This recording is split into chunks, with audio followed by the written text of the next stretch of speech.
Hardy, if he'll give us the second in this series of lectures. Well, Mr. Chairman, comrades and friends, I don't think you need any explanation of the title, in which profits and riches are related. I expect all of you, having read recently in the press that profits have been going up sharply in recent years in this country, will interpret that to mean, that probably means that the rich are getting richer. I mean, it's a sort of natural reaction to news about profits going up. But before I get down to dealing with profits and other things like that in detail, I want to take a look back into past centuries, just for a moment, to put it in a sort of perspective. Under slavery, the slave owners owned the slaves, and they put them to work, and the slaves produced, and after having allocated to the slaves what was necessary for their own upkeep, the balance belonged to the slave owner, and it was consumed by him and his family and retainers. And I've no doubt that the slaves had a quite clear idea of what was going on, that they were, in fact, to use Marx's term, they were being exploited.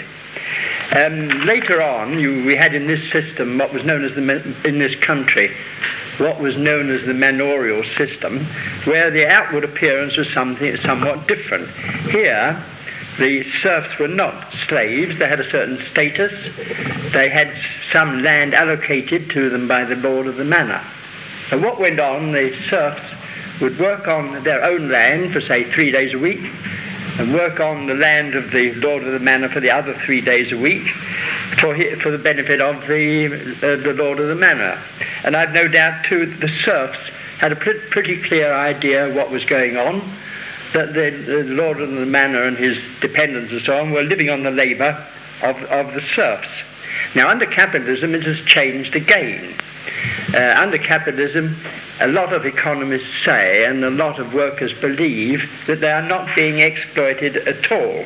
They're not slaves and they're not serfs, and they appear to enter into a voluntary agreement with their employers about the wage they will get for the work they put in, say a 40-hour week. But if it is true, as a lot of economists say, and as I said, a lot of workers believe, that they actually sell to the employer their 40 hours during the 5-day week at its fair market value, where do the employer's profits come from? And no economist has been able to explain this, of course, except Karl Marx, who gave the real explanation. And that is, the worker does not sell to the employer his 5-day 40 hours. What he sells to the employer is his mental and physical energies. The employer buys the worker's mental and physical energies for a week, what Marx called the worker's labour power, but it is one of the characteristics of this that the worker can produce in, say, 3 or 4 days of the week the equivalent of his wages, and for the rest of the week he is giving what Marx called unpaid labour to the employers. And it's out of that unpaid labour that profits, rent and interest are all derived. So in fact the worker is exploited just as the slave and the serfs were exploited, although it takes on a somewhat different form. Now what is an interesting question, we've had capitalism in this country, say, for a couple of 100 years. It's interesting to look at how much unpaid labour the workers have been giving to the employers in the past and how much they are giving to the employers at present.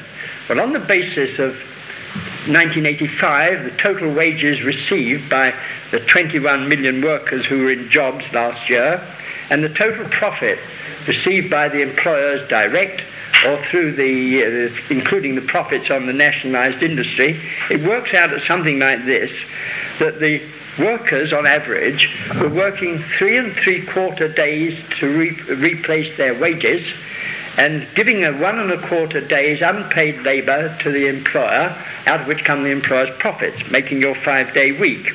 Now, some of you, if you have read Marx in Capital about this, or read various other things, may wonder why the amount of unpaid labour given by workers now to the employers is not larger than it is. That you may be surprised to say, if I say that it worked out at about 1.25 out of 5 days, you'll think, well, it ought to be much more than that. Marx certainly, when he gave examples, probably given to him by his friend Engels, who worked in the textile industry, Marx gave examples which made it seem that the split was 50-50, that the worker was working half the time for himself and half the time for his employer, so that the division of a 5-day week on that basis would have been 2.5 days work, the worker working for his wages, and 2.5 days working, giving unpaid labour to the employer. And if any of you remember what Marx's colleague Friedrich Engels wrote in an appendix he wrote to a pamphlet called Wage, Labour and Capital, Engels expressed the firm opinion that with every development of industry and inventions, the amount of unpaid labour given by the worker to the employer would get larger and larger. Well, it certainly hasn't got larger and larger. Marx and Engels, in their forecast about the modern world, had got it wrong. Now, there must be some reason why they got it wrong. In other words, they understood the principle of the thing. Why did their actual forecast not turn out as they expected? Well, there's a twofold explanation. In the first place, when Marx gave examples of the exploitation of the workers, he dealt and said he dealt with workers in what he called the sphere of production. That is, the workers who are actually producing wealth. But there are other workers who are not in the sphere of production. They're in the sphere of what Marx called circulation, like bank clerks, insurance clerks, and commercial clerks. And they aren't producing wealth at all. They're just, as it were, shuffling the wealth round into the hands of the people, the capitalists, who themselves are not in the production sphere, but who still expect to make a profit out of it. Since Marx's day, and you may have seen that it's still going on, there's been a very, very large increase in the number of workers in the circulation sphere. That is, the bank clerks, insurance clerks, and so on. It's been going on in recent years in spite of heavy unemployment. The number of jobs in that part of capitalism has been increasing. So that is one explanation. Because you see, these workers who are not themselves producing wealth, they've still got to be paid wages, and they get their wages, and of course, I don't want to go into this at the moment, but where they get their wages is out of the profits of the capitalists in the sphere of production. But that doesn't matter at the moment.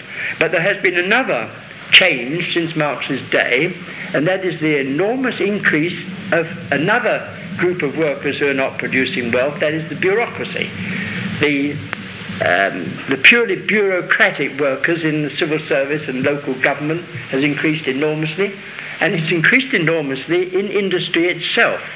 If you were to look back at the growth of the civil service and the growth of the local government workers who are purely who are not productive workers. I mean, local government employ workers, some of them are building workers and transport workers, but put those aside, the purely non-wealth producing part of the local government and civil service has gone up enormously.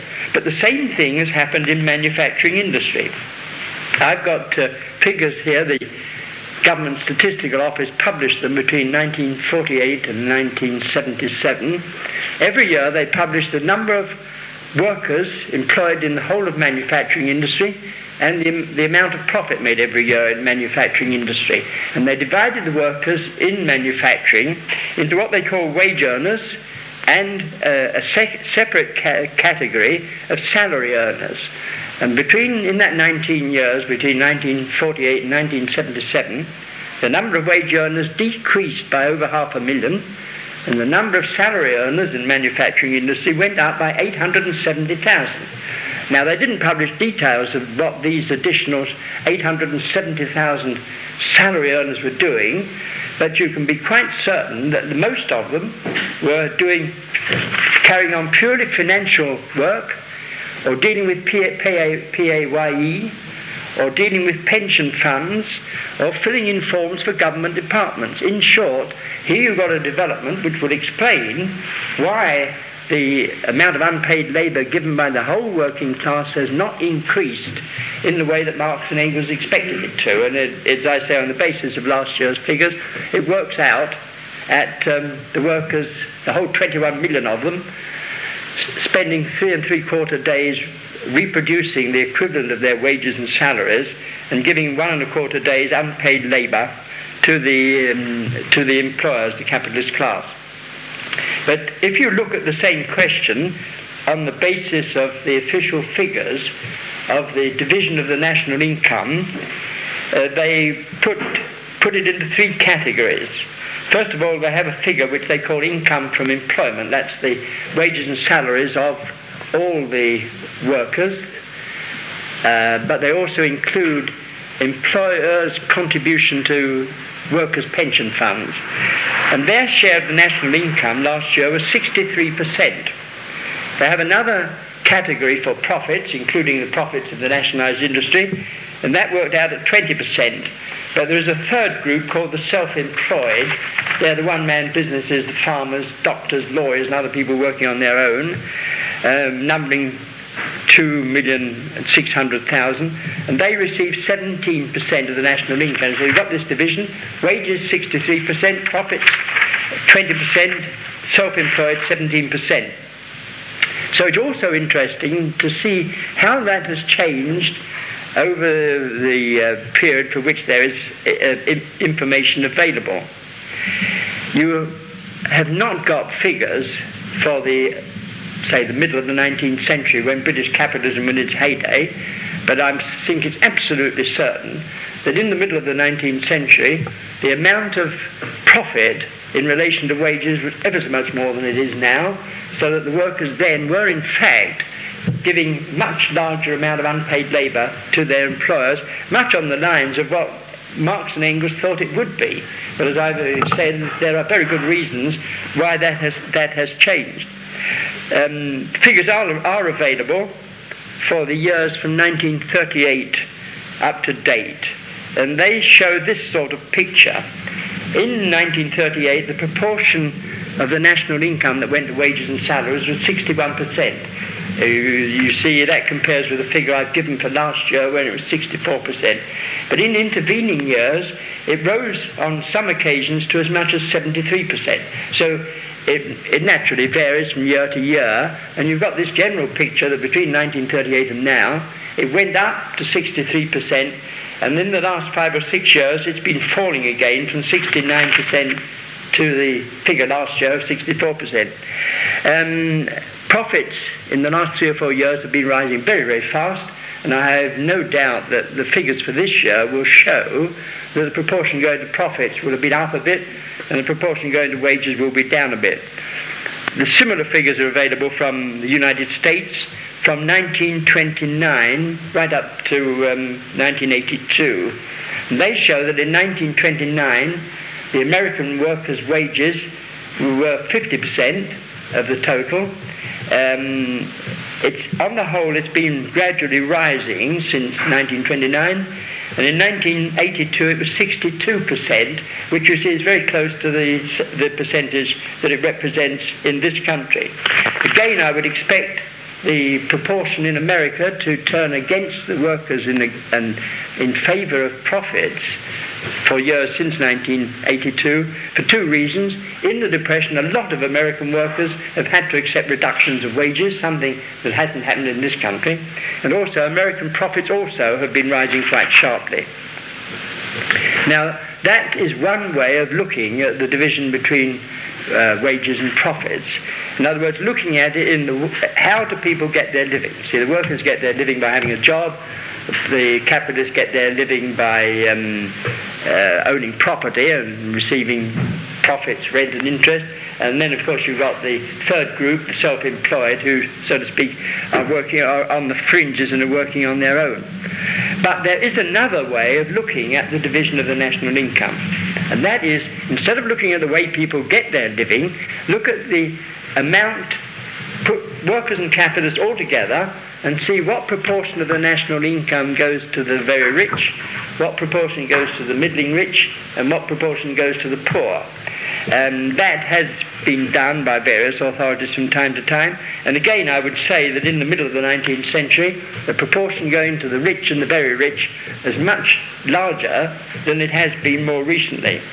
In 1865, Karl Marx published a couple of estimates that had been made by economists in his time. They set out to discover exactly how much of the national income went to the richest 20% of the population, and how much went to the poorest 80% of the population. There were two different estimates. They differed a bit, but if you take the mean between the two, you get this picture that in the 1860s, the richest 20% of the population received 70% of the national income, so that the poorest 80% only got 30%. In 1904, Sir Leo Chiozza-Money made new calculations, and he found that the proportion going to the richest 20%, which had been 30% of the national income, had fallen in 1904 in 1865, the richest 20% had been getting 70% of the national income. In 1904, that had fallen to 53%. And in 1974, a Royal Commission set up by the Labour government made a new inquiry and found that the richest 20% of the population, their share of the national income had fallen to 43%. So if you look at it from the other end, the poorest 80% of the population only got 30% in the 1860s. They got 47% in 1904, and in 1974 they were getting 57%. The Royal Commission also noted this tendency towards less extreme inequality in the division of the national income. And I would again think that in the last 2 or 3 years, a year since 1980, say, that the proportion will again have been moving rather in favour of the rich, for one, the reason that I've given, the profits have been rising very, very fast, and also because in this recent depression, with a lot of unemployment, workers will have been spending what savings they have got, and this will, so to speak, reduce the proportion of the national income that they are in fact getting. If you ask what's the reason why this division of the national income has changed in favour of the workers and against the capitalists, there's not the slightest doubt it was due to the growth of the trade unions. As the trade unions got larger membership, particularly in the last quarter of the 19th century, and as they became much more efficient organisations, they were able to swing the balance quite a lot against the employers, and it showed itself in the very quite big rise in real wages in the last half of the 19th century. Frederick Engels, commenting on it in 1892 and looking back over the 50 years, he said there had been a quite remarkable improvement in the condition of the workers in the big trade unions. Incidentally, something that in the middle of the 19th century neither he nor Marx expected. They had not seen what a difference trade unions would make. But it would be a mistake to think that the only contrast, as it were, between rich and poor is between profits and wages. I would guess there are far more workers now, workers in trade unions, who they may look occasionally at the enormous incomes of the property millionaires, but they're much more concerned with how much wage or salary some other worker is getting. It's commonplace now for trade unions to present their wage claims in the form, we ought to get more because somebody else is getting more. Think of the teachers, the agricultural workers, the railwaymen, civil servants, post office workers. They all go in for this sort of thing. And there is a curious piece of nonsense in the minds of a lot of economists and of nearly all the workers, that there is somehow a fair and proper wage that every worker ought to be getting. They will say, if you ask any worker, he will say, I'm not getting fair and proper wage. There is a proper wage, and I'm not getting it, and I deserve to get it. I'm quite sure that if one of the opinion pollster organisations would conduct a really massive opinion poll in this country and ask workers, do you think you're properly paid? 90% would say no. And they say, do you think you ought to get more? 90% would say yes. And if they said, what's your reason for thinking you ought to get more? 90% would say, well, there is a proper wage that we ought to get and we're not getting. And I said, of course, this is a piece of nonsense, but I'll deal with that later. But there is plenty of scope for this, and quite surprising scope for workers to look at some other workers and say, I ought to get more because he's getting more. You can start with one quite firm figure. The 21 million workers who were in jobs last year earned an average wage, the whole lot of them, men, women and juveniles, of £155 a week. Now, averages are very useful things, but they frequently conceal much more than they reveal. Now, that £155 a week conceals an enormous amount. I'm not suggesting it's wrong, but I'm just saying this is the nature of averages. Take to start with this. The whole 21 million are getting an average of £155 a week. But if you break it down into industrial groups, you immediately find the revealing facts. If you look, for example, at men manual workers, their average ranged from £130 in the leather and footwear group up to £214 in paper, printing and publication. Quite a big gap, you see, between 130 and 214. But in that, and if you look at the women manual workers, their average was much lower than the men's, and £105, compared with £127 for women non-manual workers, and compared with £232 for men manual workers. So you see how the range is already widening. But then if you look inside each group, you'll find in every group, whatever the average may be, there are some workers getting relatively high pay and some getting low pay. To start with that paper and printing and publishing group, their average, you see, was £214. But they included those printers, the people who've now lost their jobs to Mr. Murdoch, who were living in Fleet Street, and they came out, they were saying themselves they were getting £450 and £500 a week. They now, unfortunately, most of them have, of course, lost their jobs.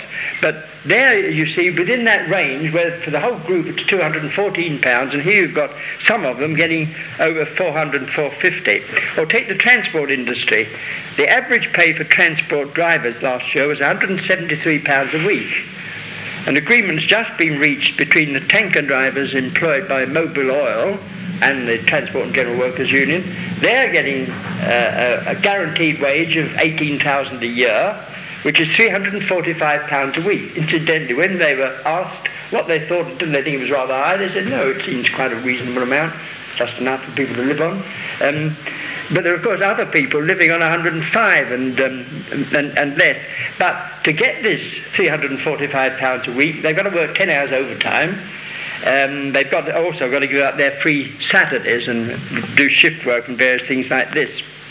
The Department of Employment, asked about it, said that there are 2 million workers getting more than £345 a week. Now, if you start looking at the bottom of the scale, the low-paid unit every month or so publishes results of inquiries they've made about people in the wages council industries and what they're getting paid. In the wages council industries, there is supposed to be a legal minimum, and of course a whole lot of them aren't getting it, and the low-paid unit digs it out.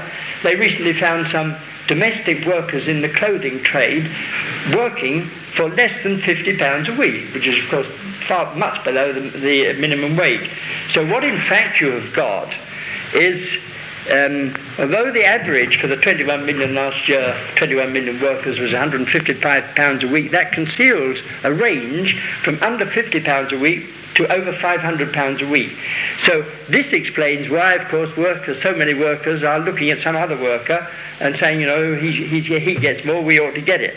I said that this idea is a piece of nonsense, and I would add to it, if there were such a thing as a proper wage, a fair wage, the capitalist class wouldn't be interested in it. All they're concerned with is paying a wage as low as they can get away with. Well, of course, the workers look at it the other way around. The worker's trying to get as much as he can, and that's all there is to it. What the worker is entitled to is what he gets, and what he gets is what he's entitled to. Capitalism has no morality or ethics about that sort of thing. But there have been some woolly-minded people, including Proudhon, Lenin, Bernard Shaw, and Lady Wootton, who have supported the idea that everybody should have the same wage.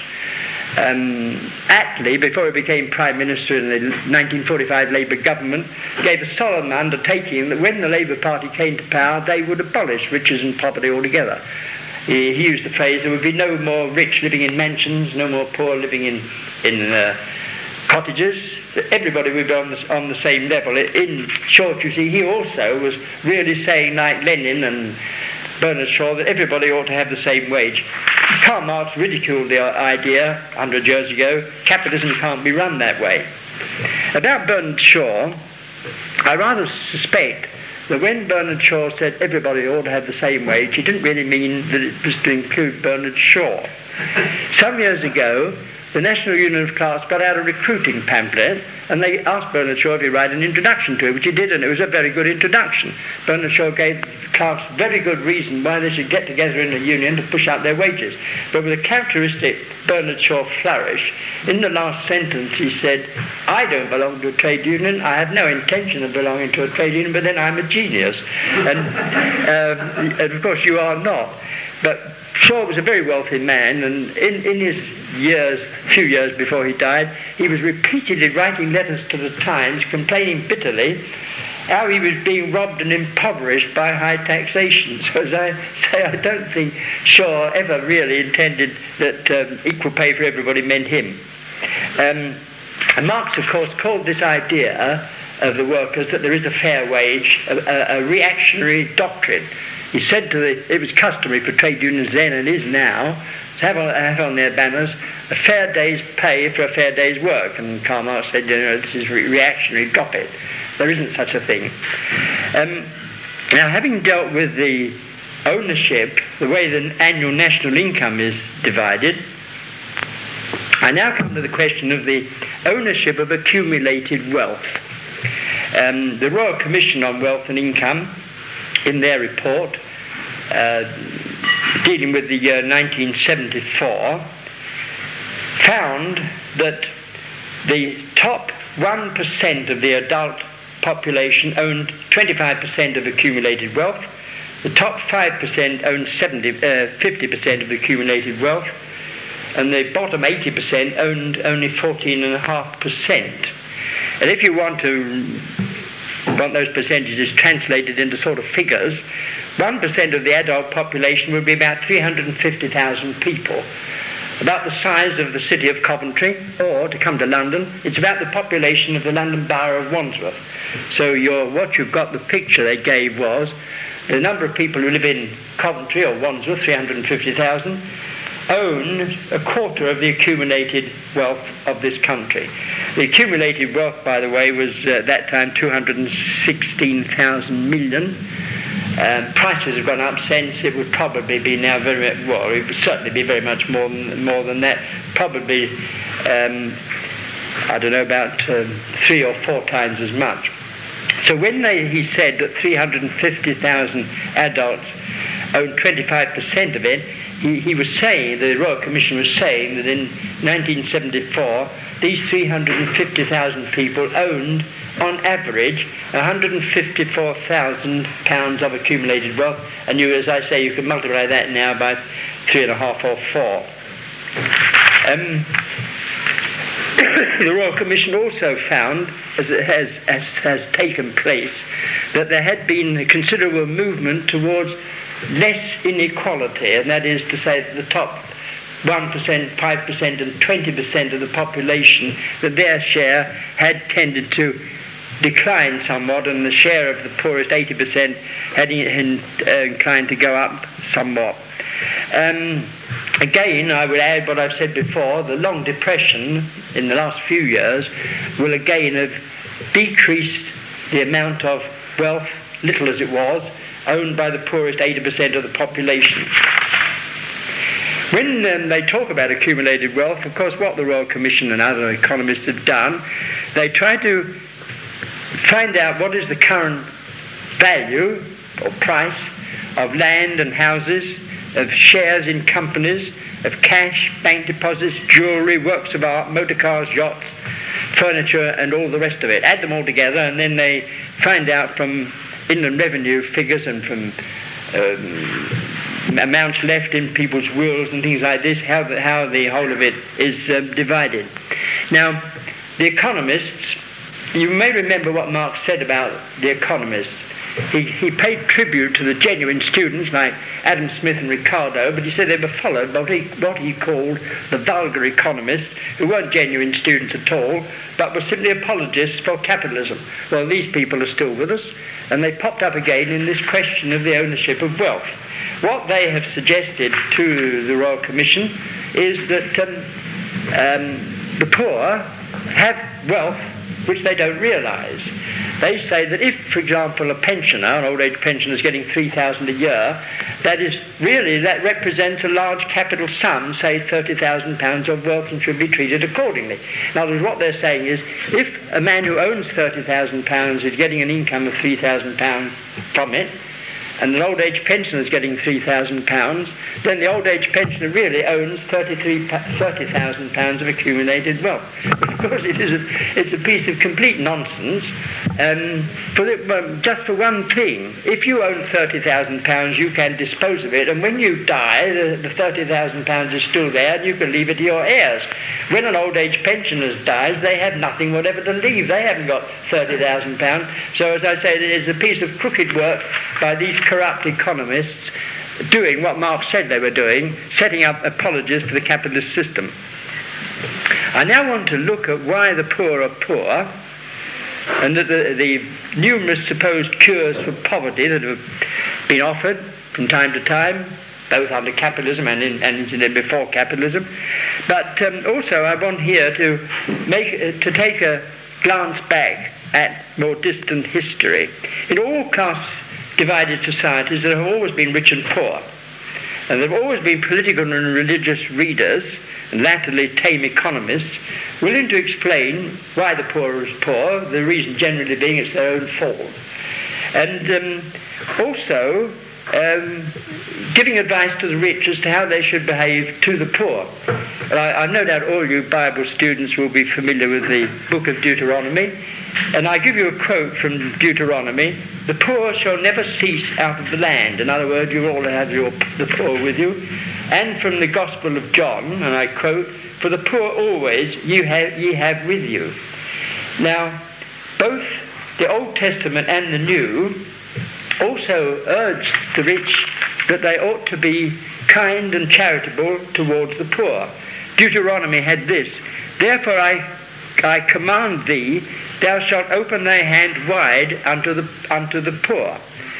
And that kind of preaching, of course, still goes on. I mean, the rich are still urged by the government and the church leaders and everybody else to open their hand wide to the poor, or at least not too wide, but to open it anyway. But also, you can find in the Bible the same sort of explanations as to why the poor are poor. Go back to Luke's Gospel. You all remember the parable of the prodigal son, who had been given a lot of money by his father, was very, very rich. And he fell into destitution. And he fell into destitution, and I quote, because he wasted all his substance in riotous living. Now, in the Victorian times, there was an endless literature from people like Samuel Smiles and others, warning the working class against riotous living, urging them to work hard, be abstemious and thrifty, and that if they did, they would become rich, like the people who were written up in Samuel Smiles' books. And of course, religious and political leaders saying that the poor were poor because they were lazy, and that if they gave up gin swilling and gambling and saved their money, they also could prosper. In the modern version, of course, they're drug taking and spend all their time and money at the betting shop and waste their money on liquor and drugs and cigarettes and things like that. About the workers not being thrifty. It was an economist, Sir William Ashley, who was economic advisor to the Tory party, who gave the very good answer to it. He said that it's a subject for mirth to compare the rich, whose incomes are so large that they can't help saving, with the poor, who lots of them haven't got enough to live on, let alone to save any money. And he said, that it was disgraceful that economists should shove up this sort of argument for which there was no basis whatever. And then you had Lloyd George in a speech in 1911, where Lloyd George said this: "Today you have greater poverty in the aggregate in the land than you have ever had. You have oppression of the weak by the strong. You have a more severe economic bondage than you probably ever had." And then another point, which is worth particular notice, he went on to say, "For grinding labour today does not always guarantee sustenance or security." It was an understatement, but he was emphasizing the point as against the Samuel Smiles and religious leaders who said to the workers, if you work hard, everything will be all right. There's Lloyd George saying, this isn't true. You can work as hard as you like, and you may find yourself in 1911 one of the million unemployed, or one of the other million people, paupers, destitute, most of them, nobody could pretend it was their fault, but living in workhouses or having to go to the parish for assistance.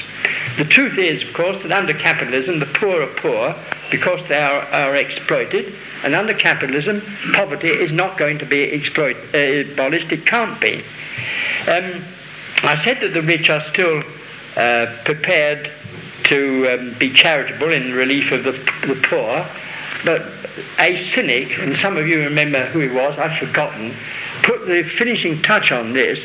He said the rich will do everything for the poor except get off their backs.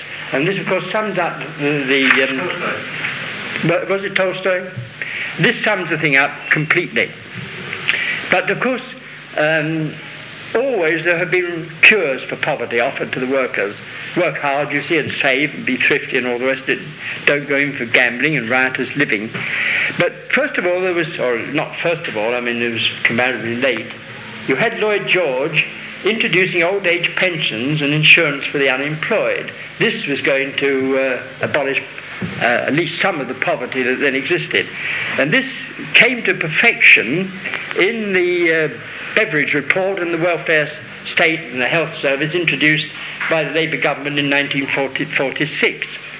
You also had Attlee, as I said before he became Prime Minister, promising to abolish riches and poverty altogether and have everything on an equal level.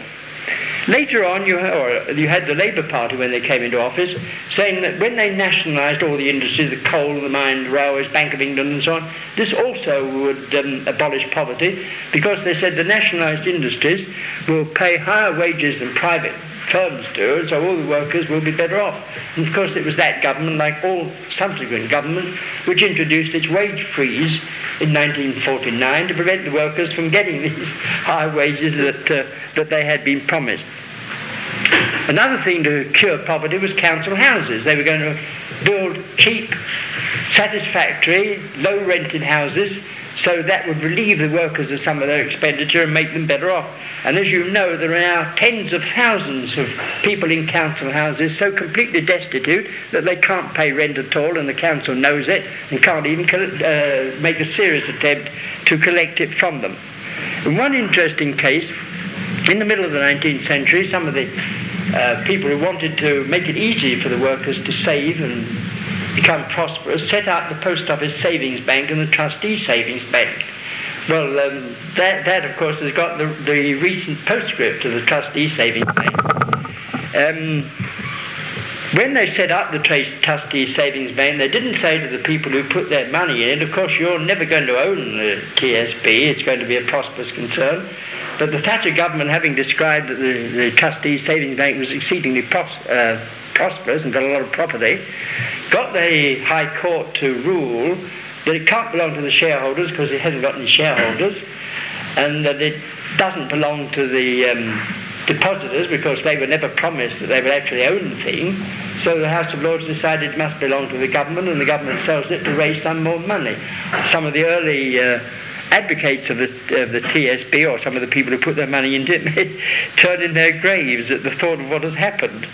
And then, of course, all the three main political parties discovered the cure for poverty in the old Keynesian rubbish, the economist J.M. Keynes, which was going to guarantee there would never be any more depressions and that unemployment would disappear. And now, 30 or 40 years later, there's 3.5 million unemployed, many of whom have been out of work for years. A latest scheme for curing poverty is run by the Tory government, what Mrs. Thatcher has called people's capitalism. That is urging workers to put their savings into company shares instead of putting them into the savings bank or the post office bank.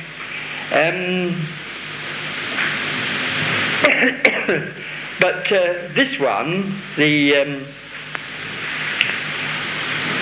putting their money into company shares, British Telecom, and all these other things, the welfare state, received a very pertinent comment in the Times last Tuesday, I think it was. A Labour MP, Mr. Meacher, is the Shadow Secretary for the Labour Party for Social Affairs. And Mr. Meacher made a speech in which he, in a fury, he accused the government of trying to suppress the fact that according to Mr. Meacher's figures, the poor numbered 10.5 million. Well, you see, Lloyd George never said they numbered 10.5 million in 1911, and the Labour Party didn't say they numbered 10.5 million in 1946. But Mr. Meacher went on to say, poverty in Britain is now at its worst since the war and comparable with that of the 1930s, to which the writer in the Times makes this very pertinent comment, and I quote from him. He said, these 10 million, if 10 million there be, exist after 40 years of the welfare state.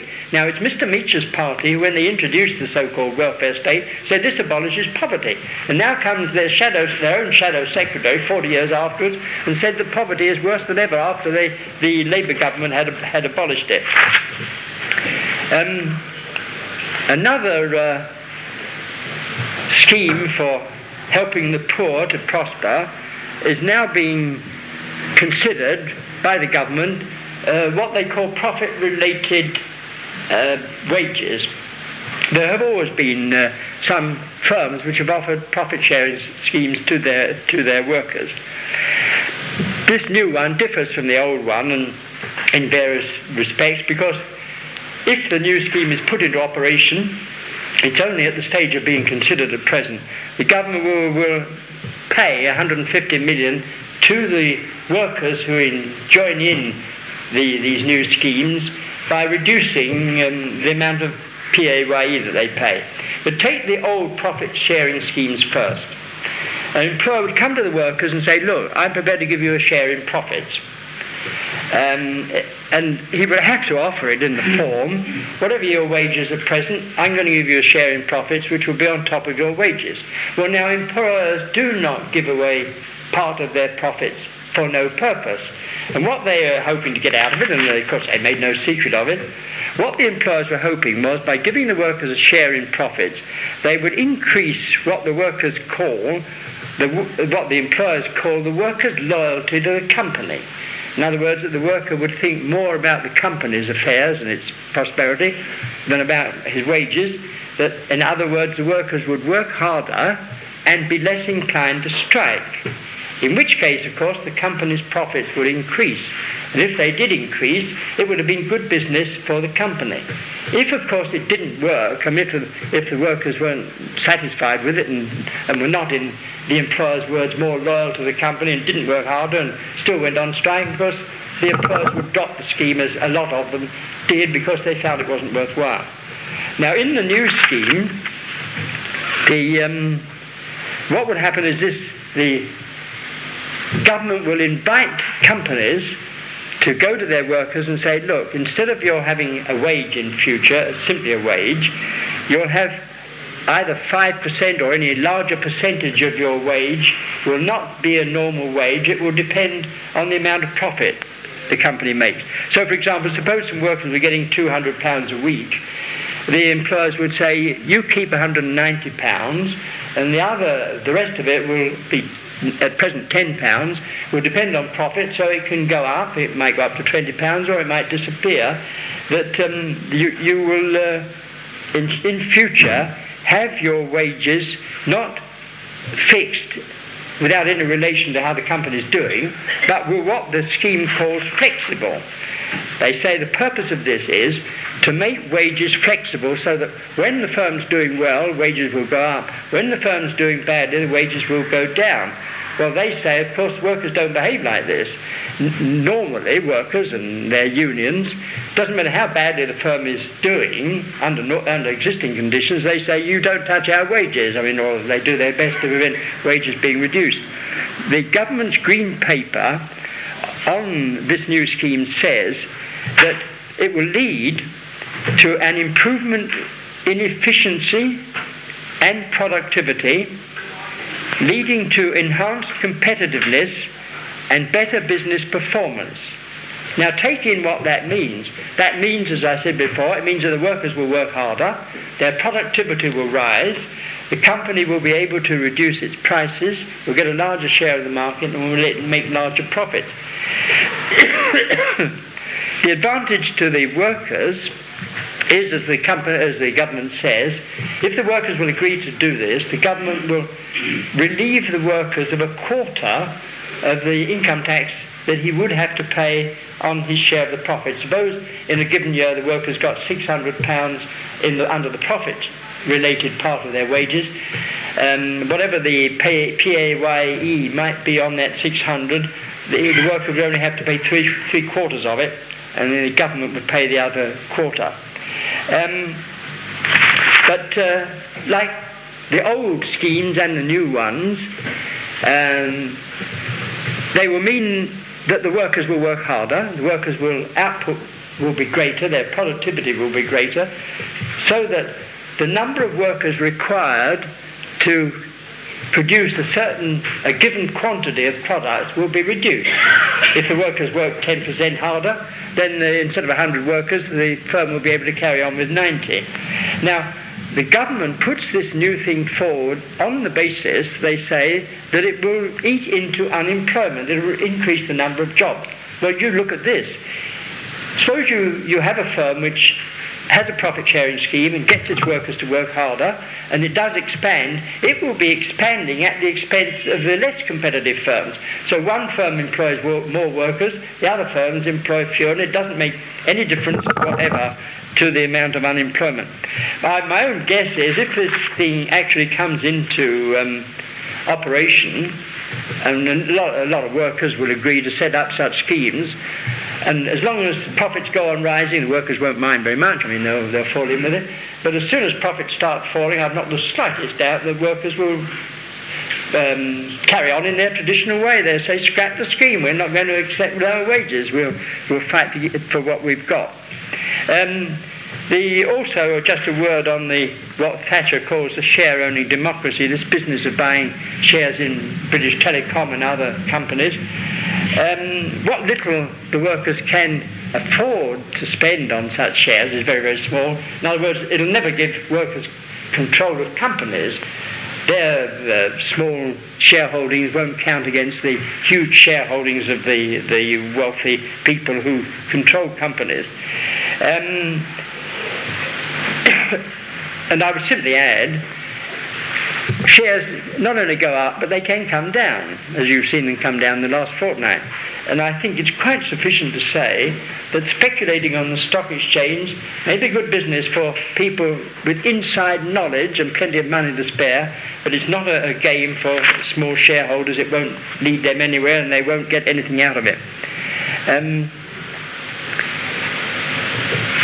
Having said that riches and poverty have existed as long as class society, you're entitled to ask, why does the Socialist Party of Great Britain say that poverty will be abolished with the establishment of socialist society? Well, to start with, in socialist society, there will be no wages, no profits, no rent, no interest. In short, there will be no money incomes, there will be no people having incomes because they own property, and there will be no buying and selling, and therefore no money system and no price system. As nobody will have any money income, it will not be possible for anybody to be richer or poorer than anybody else. Remember, the basis of socialist society will be that people have free access. But then you're entitled to say, well, how can you have free access? Where will the goods and services come from into existence that the population can have free access to them? The food, clothing, shelter, and all the rest of their requirements. Well, the whole of the population will get them by taking them out of the communal store. And how will they get there? They will get there because society, members of society, cooperate together to produce them. And as I say and emphasize, it will be on the basis of free access. You will take what you want, what you think you need, and you will not have to pay for them or give anything else in return for them. This will be the great problem that socialist society will have to face. Karl Marx wrote long ago that the first task of a socialist society will be to increase production as much and as quickly as possible. And it is still true as it was when Marx said it. When the preliminary necessary work has been done, and when a socialist working class takes over the machinery of government and the armed forces and starts setting about establishing socialist society, their first task will be to have to increase enormously and as fast as they can the useful goods and services that societies will need.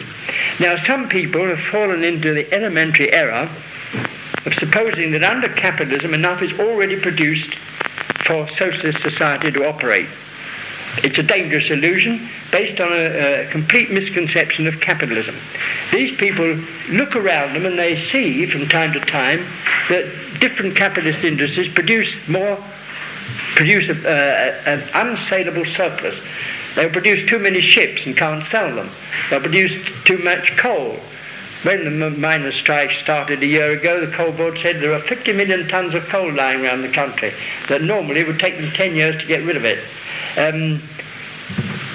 You're all familiar with the talk about mountains of grain and various other things that have been produced both in America and in the European Economic Community. This is something that happens in different capitalist industries, but as far as the capitalists are concerned, it never happens intentionally. The capitalists never allow the workers to produce in their industry more than they think they can sell at a profit. And if they do produce more than they can sell at a profit, it's a miscalculation as far as the capitalists are concerned. Friedrich Engels, Marx's colleague, put it very well. He said, too little is produced. That is the cause of the whole thing. But why is too little produced? Not because the limits of production, even today and with present-day means, are exhausted. No. But because the limits of production are determined not by the number of empty bellies, but by the number of purses able to buy and to pay. That is what the capitalists are allowing production to go on for. They're allowing the workers to produce in every industry the amount they think they can sell at a profit. That is to the people who have purses and are able and willing to pay. But Marx added to this that capitalism never had produced enough to meet decently and humanly the needs of the mass of the population. And I'm saying that is still just as true as when Marx said it. I've said that capitalist industry never intentionally produces more than it can sell at a profit. If inadvertently it does, it finds it does, it immediately cuts down production. It doesn't go on producing things that it can't hope to sell. But there is one exception, a natural one. Capitalists cannot see in advance what will be the outcome of their agricultural activities. They never know whether, for natural reasons, the next year's crop will be a total failure or will be a bumper crop. In which case, if they get bumper crops 2 or 3 years running, they would in any event run into this difficulty. They've got an unsaleable surplus. And in time, of course, these unsaleable surpluses get looked after because the farmers go bankrupt. But it may take quite a time for the farmers to go bankrupt. But there is a general exception to all of this, and that is that governments, for political or military reasons or for both, frequently pay different industries to produce more than they can sell at a profit. In 1915, for example, under the Corn Production Act, the government said to the farmers in this country, you can produce absolutely as much as you like, we will guarantee you profits on everything that you produce, we will subsidize your production. And they attached one condition to it. They said to the farmers, you'll also have to pay a minimum wage to agricultural workers because we want to attract workers out of other industries into agriculture because the country is desperately short of food. That carried on till 1921. When the war was over, the thing was no longer there. They scrapped the Corn Production Act, took away the subsidies from farmers, and for several years they let agriculture, so to speak, stew in its own juice. But governments do this sort of thing in America and Europe, this country and others. For example, governments pile up stockpiles of strategic materials. They're in excess of what the capitalist could sell at a profit, but this meets the political and the military needs of capitalism.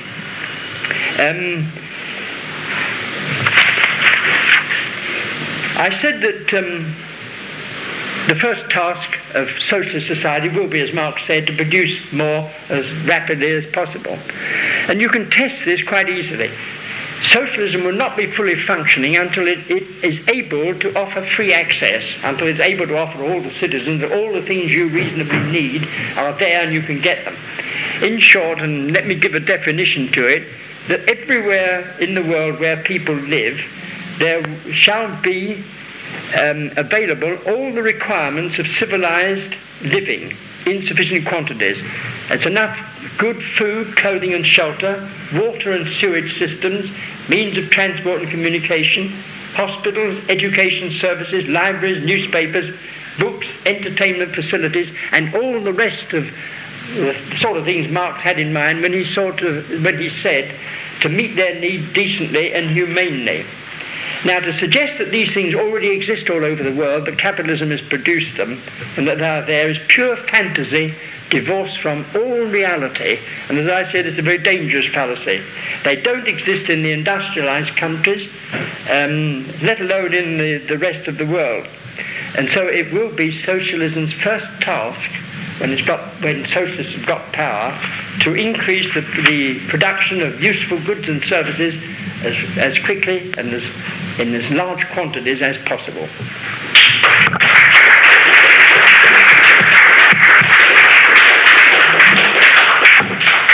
Right, thank you very much. There will be a collection, and those who wish to contribute are very welcome to do so. And there's also refreshments. But if you can chip in first, the tea is free. We have about 10 to 15 minutes. We'd like to get going again. I'm sure you want to get going again by the sound of it.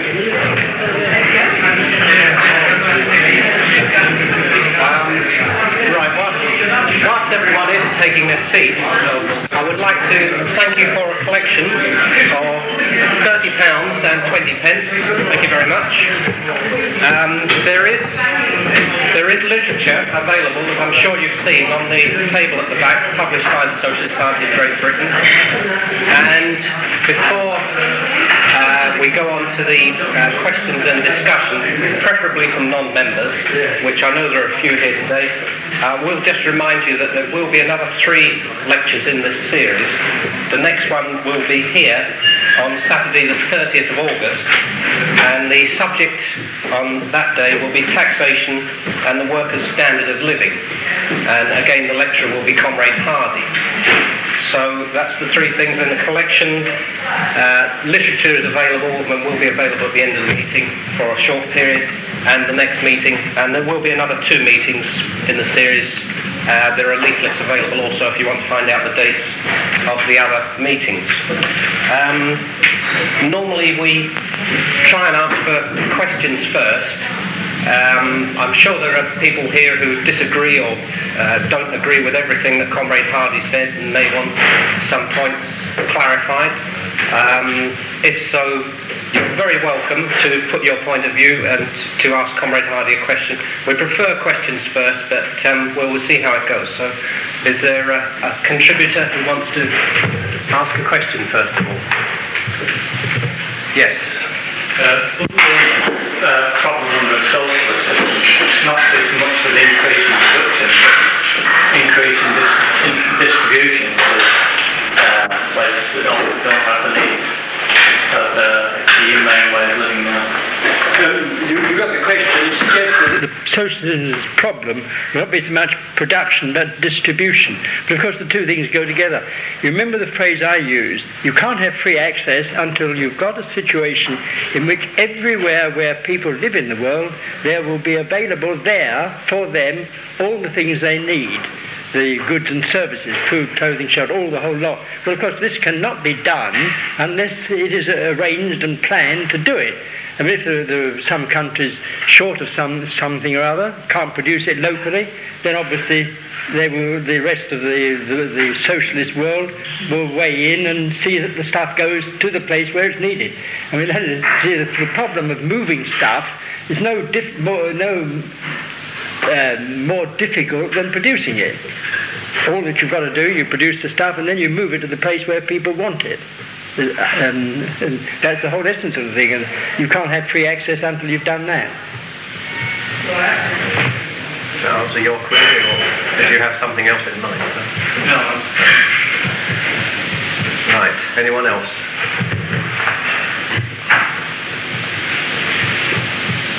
No more questions? Is there anyone wants to make a contribution then, perhaps? We're all in agreement. There is the point that Hardy says about distribution. Surely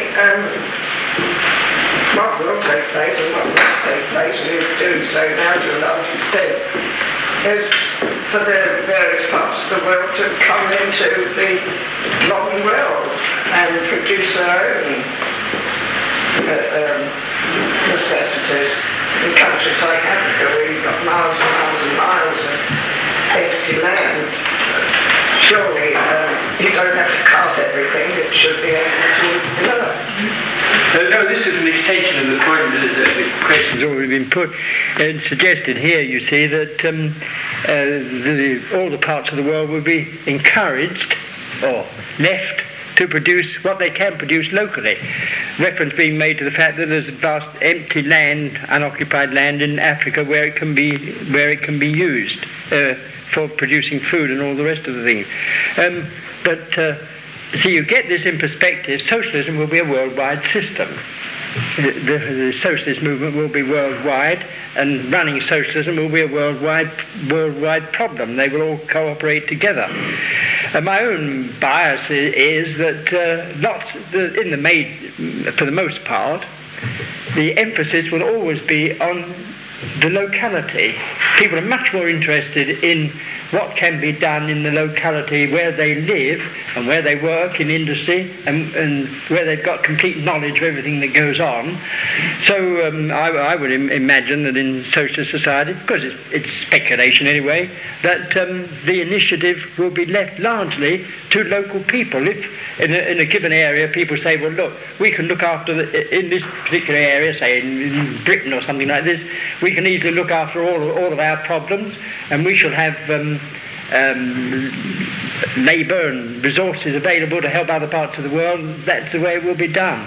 I certainly don't share the view that everything will be directed and planned from some central centre. I don't think that's how things will work. It will be, the initiative will come from localities. But obviously, if there is unoccupied land, unused land that can be put to producing food, and food's needed there or elsewhere, obviously the socialists who live there will look after it and see that it's done. They will want to do it. They won't need to be told to do it. Huh?